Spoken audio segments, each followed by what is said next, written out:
Amici di Cantiamo Napoli, accanto a me c'è il nostro amico Francesco Balestrini. Ciao Franci, come stai? Mamma mia, sempre meglio. Ogni qualvolta che vengo qui, per me è sempre un grande piacere. Ritrovo sempre con piacere tutti gli amici di Cantiamo Napoli, ritrovo te, ritrovo la grande equipe, il grande staff di Afonso Criscuolo.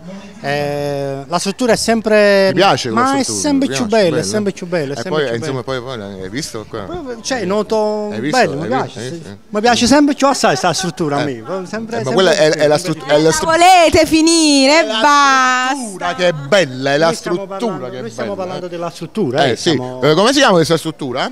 Villa Mirabella. Ah, ecco, è il tuo nome? Elena. Ecco, Elena si trova a Villa Mirabella, come così si trova anche la nostra amica Giovanna? Esatto.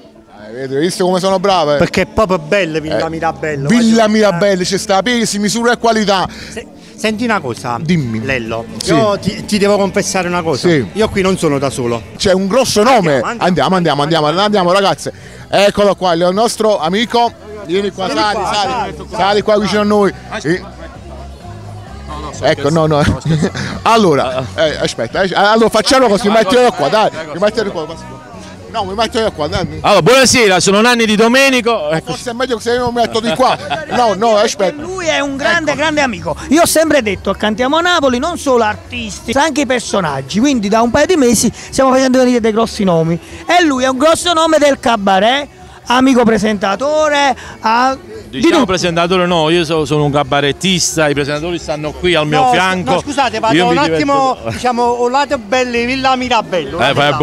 Niente, è un piacere, sono venuto con Francesco Balestrini qui, vi seguo, complimenti a tutti, fate belle cose, poi tutti quelli che fanno bene per la canzone napoletana, ben vengano perché qua siamo un po' bistrattati. Hai visto qua un po' con l'ambiente? Sì, molto gioioso. Ragazzi, io vado dall'altro. Allora, va bene tutto qua.